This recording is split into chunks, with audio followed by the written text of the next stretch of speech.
Elhamdülillahi Rabbil alemin ve salatu ve selamu ala Resulih Muhammedin ve ala alihi ve sahbihi ecma'in.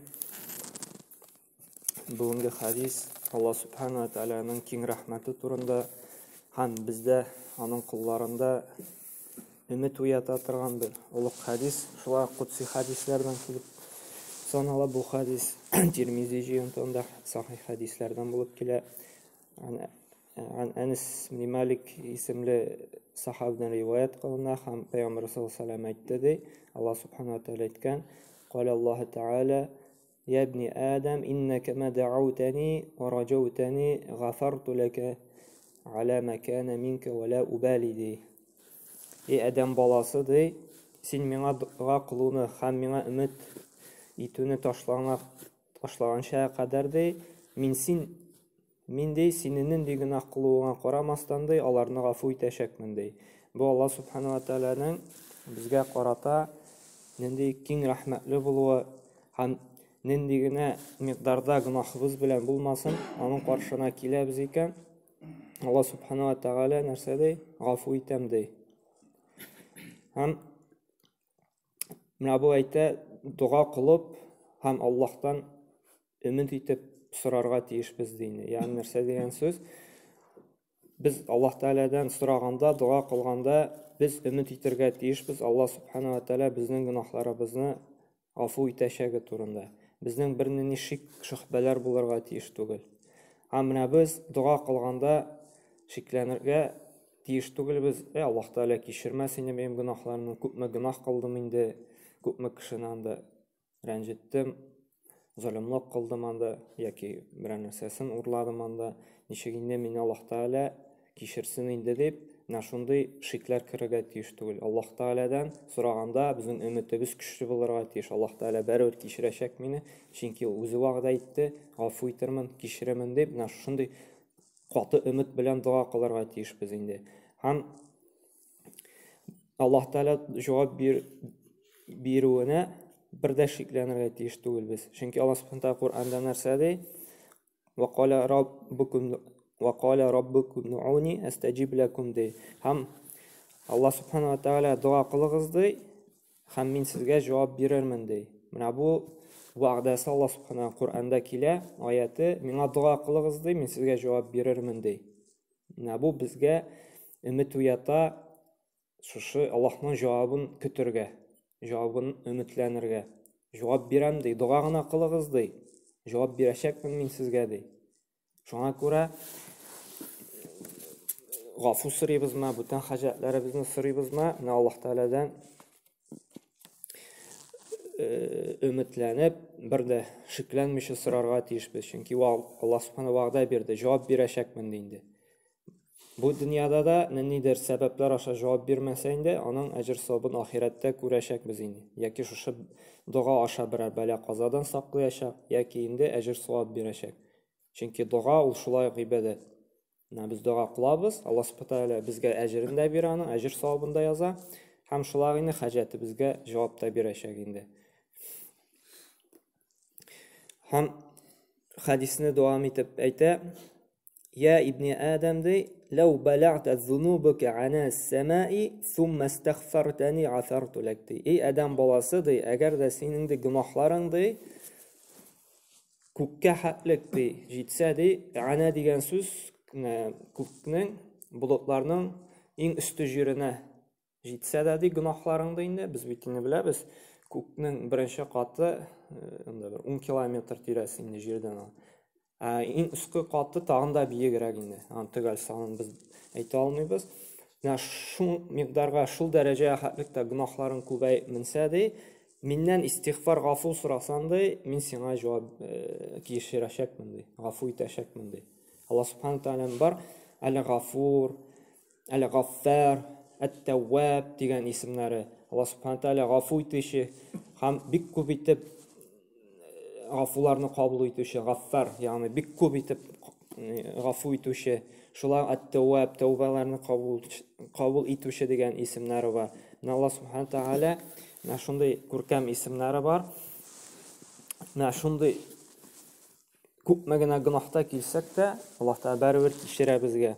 Çünkü Алла Субхана Құр'анда да айтты, екінші бір аятында: "Вастагфируллаха инналлаха гафурур рахим" де. Аллахтан гафу итүне сұрағыз де, дөрестлекле, Аллах гафу итүче һәм мәрхәмәтле де. Бу Музаммил сүрәсенең 20-нче аятында килә. Шуңа күрә менә халыкта таралган бит инде, кешене шу мәчеткә чакырсаң, шушы дингә өнди башласаң, мин бик күп гынах эшләдем инде, Аллаһ Тәгалә гафу итмәсен, без әйтергә тиешбез, менә синең гынахларың күккә хәтлек җитсә дә, ягъни инде бу образны говоря, русча әйтсәк инде, киная дип атала инде. Шуны гынахларың шуң хәтлек күп булса да, Аллаһ Тәгалә гафу итәм ди, тәүбәгә килсәң ди, гынахларыңны калдырсаң ди, гафу итәм ди, шикләнергә ярамый. Яки һәм шулай кешене көлергә ярамый мәсхәрәләргә. Менә анда гомер буе гынах эшләгән дә, бөтен совхозның печән урлап бетерде, бөтен ашлыгын ташыды үзенә, күпме гынах кылды, мондый гынахчы Алла Субхана ва Тәгалә ничек инде аны кичерсен, һәм мәчеткә йөргән була инде дип. Менә мондый сүзләр сөйләргә шулай ярамый. Чөнки Алла Субхана, әгәр дә саф чиста ихлас күңел белән Аллаһка тәүбәгә килде икән, Аллаһ Тәгалә аны гафу итәчәк, ул гынахларын. Син белмисең, бәлки инде шушы намазга басып, изгелекләр кылып анда Аллаһка тиңдәшлек кылмыйча тәүбәләргә килеп, Аллаһ Тәгалә аны гафу иткәндер, бөтен ул эшләгән гынахларын бетергәндер.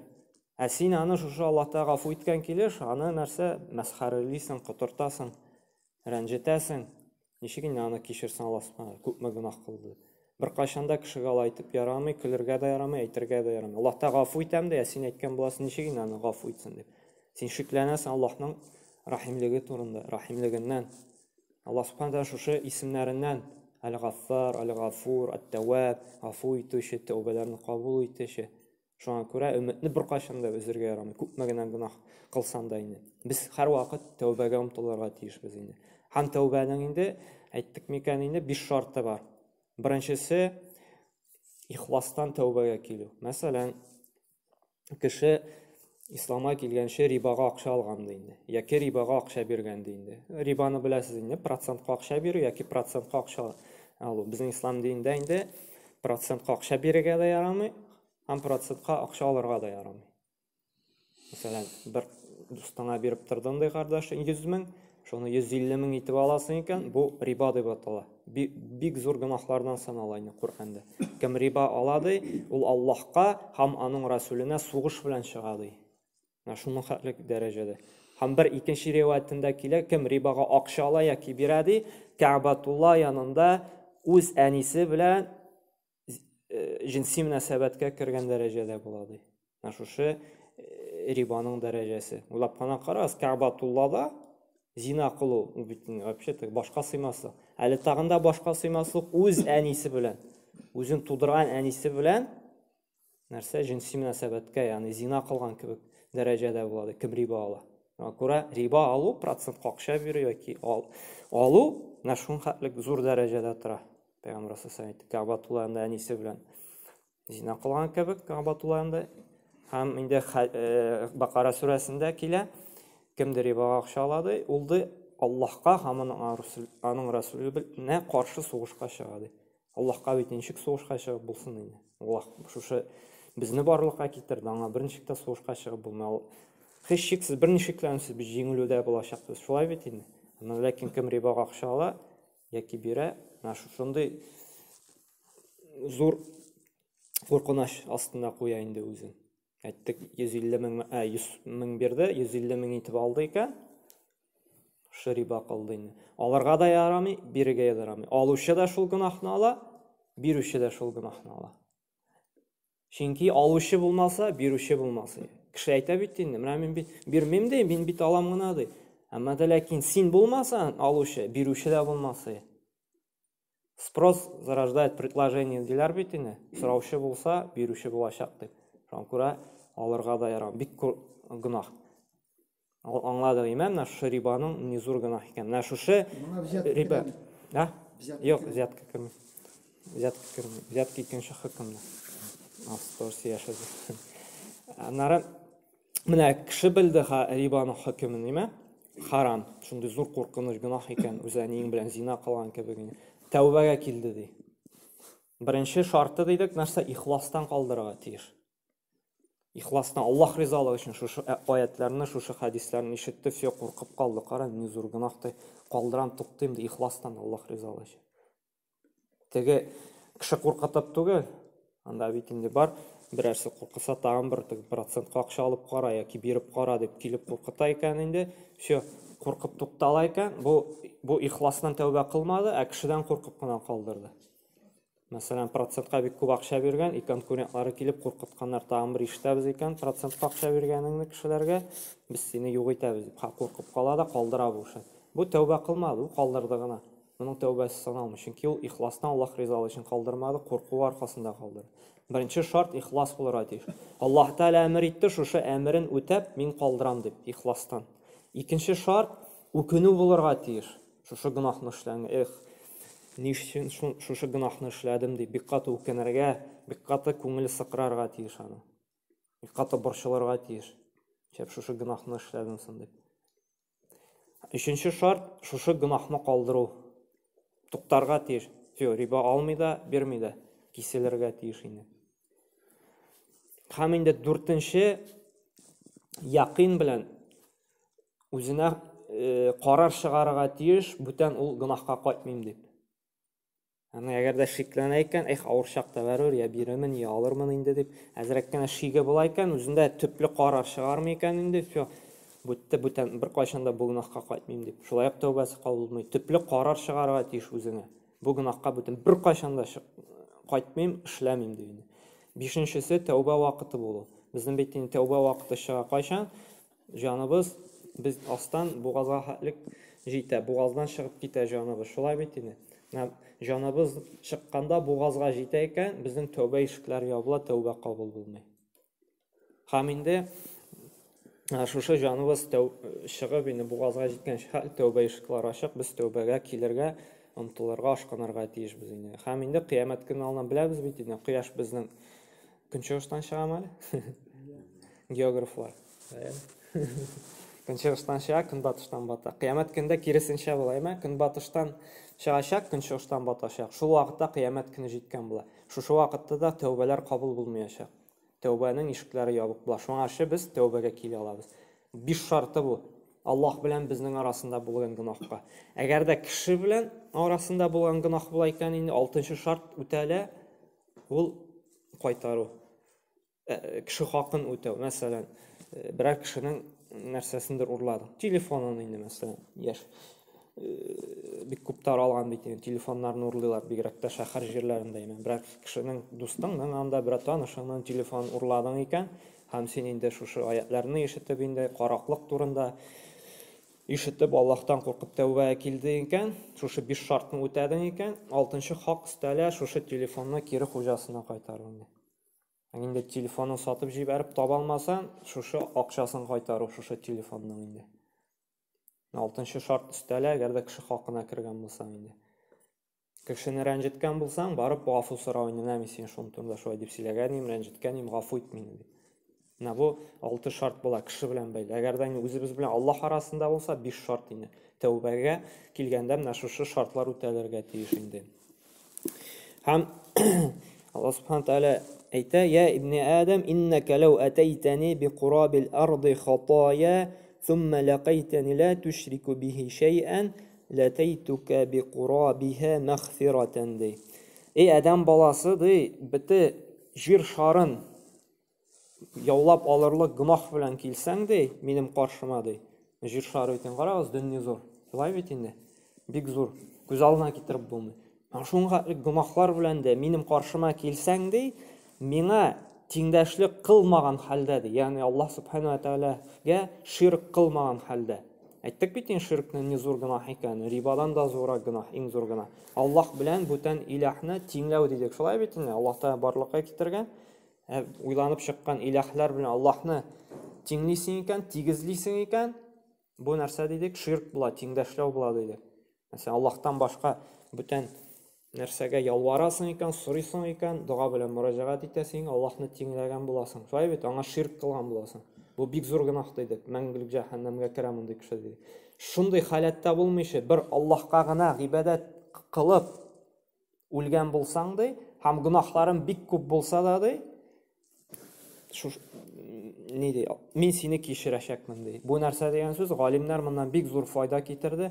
Әгәр дә таухид иясе Аллаһка гына бер гыйбадәт кылган кеше, Аллаһка гына гыйбадәт кылды, бер үзенә тиңдәшлек кылмады.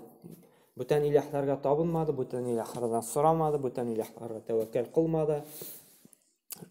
Әмма ләкин бүтән гынаһлар эшләде. Бүтән төрле гынаһлар эшләде. Шушындый халәттә уйлайкан, Алла субхан нәрсә ди? Шушындый бәндәнең ди гафу итәчәкмен ди теге гынаһларының. Һәм җәннәткә кертәчәкмен ди. Безнең шушы эшләгән гынаһлар өчен кыямәт көндә газаплап алачак Алла субхан теләсә инде. Мәсәлән, бүтән гынаһлар эшләде дигәндә, әмма ләкин тиңдәшлек кылмады ди, шушы эшләгән гынаһлары аркасында ул аны газаплап чистартачак инде. Җәһәннәмгә кертеп ала, чистаранганча хәтлек инде. Аннары инде алып, нәрсә җәннәткә кертәчәк инде. Әгәр дә таухид иясе булса инде, шарт бар монда. Нәрсә ди, Аллаһка тиңдәшлек кылмаган булса. Ә инде тиңдәшлек кылган хәлдә уйлайкан инде Аллаһка ширк аткан, ширк кылган, кемнәр булса тиңдәгән хәлдә, һәм шул халәттә үлеп китә икән, тәүбә кылмыйча, бу инде мәңгелек җәһәннәмгә керә. Шушы хәдистән алына инде. Чөнки аның каршысы нәрсә? Ширк кылу инде. Монда бит инде әйтә, ширк кылмаган хәлдә әйтсәм, гынаһларым бөтенсен гафу итәм ди. Һәм шулай галимнәр әйтте, турыдан туры җәннәткә дә кертәләр ди. Газапламыйча. Без бит әйттек, гынаһлар өчен газаплап алырга мөмкин дидек. Гынаһлардан чистарындыр, чөнки җәннәткә пак чиста кешеләр генә керә. Гынаһлы кешеләр килми. Шуңа күрә чистарыныр өчен, пакланыр өчен безне газаплап җәһәннәмдә чистарта. Шушы эшләгән гынаһлар аркасында. Әгәр дә без таухид ияләре булсак кына, аннары җәннәткә кертә. Шулай ук барды, теләгән кешеләрен газапламыйча турыдан туры җәннәткә кертә ди. Бу инде Ниса сүрәсе ялгышмасам, Инналлаха ла яхфиру ан юшрака бих ва яхфиру дуна ма залика лиман яша ди. Аллаһ субхан тааля ди, Аллаһка тиңдәшлек кылмаганнарны ди гафу итә ди, бөтенесендә ди. Аллаһ субхан тааля ди, аңа тиңдәшлек кылганнарын ди гафу итми ди. Әмма дә ләкин калган гынаһларны теләсә ди гафу итәчәк ди. Һәм галимнәр шушы аяттан инде ни файда чыгардылар? Әгәр дә ди кеше шушы таухид иясе булып уйлайкан инде Аллаһ субхана газапламыйча да турыдан туры җәннәткә кертә ала ди инде. Кемне инде Аллаһ хикмәт иясе бит инде кемгәдер инде чистарынырга, пакланырга кирәк икән инде шушы эшләгән гынаһлары өчен инде газаплап чистарынырга гына җәннәткә кертәчәк инде. Шуңа күрә бу безне өмет уята, кызыктыра, таухид ияләре булырга, Аллаһның үзенә генә гыйбадәт кылып инде шушы җәннәтенә кергән инде. Калган гынаһлардан инде шушы тәүбәләргә кирәк инде Аллаһка өмет итәргә, безне җәннәткә кертүе турында инде. Бу хадис безне бик зур өмет уята. Хаталанган булсак инде, ялгышкан булсак, гынаһлар кылган булсак инде тәүбәләргә килеп инде Аллаһтан истигъфар сорап, гафу сорап инде Аллаһның җәннәтенә кергән инде өметін уята. Һәм Пәйгамбер саллаллаһу алейһи ва саллям да әйтә, "Валлаһи ди инни ла астагфируллаһ ва атубу илейһи фил яуми аксар мин 70 марра ди." Аллаһ белән ант итәм ди, мин көненә 70 тапкырдан күбрәк Аллаһтан гафу сорыйм ди. Һәм аңа тәүбә итәм ди. Пәйгамбер көненә 70 тапкыр Аллаһтан истигъфар сораган. Кайбер риваяттә 100 тапкыр ди, кайберсендә 70 ди. Бу сахих хадисләрдән килә инде. Бухари риваятында инде. Пәйгамбер саллаллаһу көненә астагфирулла, астагфирулла, астагфирулла, астагфирулла, астагфирулла, астагфирулла дип 70 тапкыр әйтә торам. Кайбер риваятта 100 тапкыр инде астагфирулла, ягъни Раббим Алла гафу итсәң иде, Раббим Алла гафу итсәң иде дип сорый торам. Бу телдә генә булырга тиеш түгел бу, калып белән дә булырга тиеш, уй фикердә дә булырга тиеш. Астагфирулла, астагфирулла дигәндә телебез белән дә әйтәбез, калыбыбыз белән дә шушы зикерне калыптан да чыгарабыз һәм уйлыйбыз да, Раббим Алла шушы гынаһларымны гафу итсәң иде, кичерсәң иде дип инде. Һәм инде зур гынаһлар булганда тәүбәгә килергә кирәк инде. Кеше гынаһлары да менә шушы намаздан намазга, җомгадан җомгага, Рамазаннан Рамазанга шушы истигъфарлар гафу ителә. Зур гынаһларга инде без тәубәгә килергә тиеш. Без тәубәгә килгәндә генә зур гөнаһлар кичерелә, гафу ителә инде. Зур гөнаһлар бар бит инде, анда иң беренчесе шул Аллаһка тиңдәшлек кылу, анда шушы риба, әти-әнинең рәнҗетү, сүзләрен тыңламау инде, зина кылу, хәмер эчү һәм башка зур гөнаһлар инде. Икенче зур гөнаһларны дәресләрне башларбыз, анда белербез, нинди зур гөнаһлар, кайсылары зур гөнаһка керә инде. Бу мисал өчен генә әйтәм инде. Зур гөнаһларга тәүбә кирәк. Тәүбәсез Аллаһ Тәгалә зур гөнаһларны гафу итмәй. Ә кичкенә гөнаһларны инде менә шушы әйткәнемчә, шушы көн сайын истигъфар әйтеп йөрү, менә һәр намаздан намазга уку, менә шушы калган изгелекләр инде кичек гөнаһларны инде гафу итеп сөртеп бара инде. Шуңа күрә менә шушы хаталансак, шушы хадисне искә төшерик. Аллаһ Субхану Тәгалә гафу итәм ди, рахимле ди, нинди күпкә хәтлек җитә торган гөнаһларыбыз булса да, җир шарын бәйләп алырлык гөнаһларыбыз күп булса да инде, Аллаһ Тәгалә тиңдәшлек кылмыйча яшәсәк, тәүхид ияләреннән булсак, гафу итәчәкмен ди, сөртәчәкмен ди, бетерәчәкмен ди бу гөнаһларымны инде. Һәм инде шушы зур гөнаһлардан тәүбә шартларын үтәп, тәүбәгә килик инде. Һәм шулай астагфирулла ва тубу илейхи дип инде шушы истигъфарларны кылып йөрергә онытмаска кирәк инде. Пәйгамбәр бу дөньяда инде аның гөнаһлары гафу ителеп, инде җәннәт белән вәгъдәләнгән була бит инде Пәйгамбәр саллаллаһу алейхи ва саллям. Менә шундый хәерле кеше, иң хәерле пәйгамбәрләрнең берсе, Аллаһ Субхану Тәгалә иң яраткан кешесенең берсе булып тора Пәйгамбәр. Әле шулда көненә 70-100 тапкыр истигъфар кыла торган булган, Аллаһ Тәгалә гафу сорый торган булган инде. Ә без инде беренче чиратта, безнең заиф бәндәләр, инде күп гөнаһлар кылучы бәндәләр, беренче чиратта шулай Аллаһ Тәгаләдән күп итеп гафу сорап истигъфар сорый торган кешеләр булырга тиеш. Субханакаллаһу бихамдика ва ашһаду ан ла илаха илля анта астагфирука ва атубу илейк.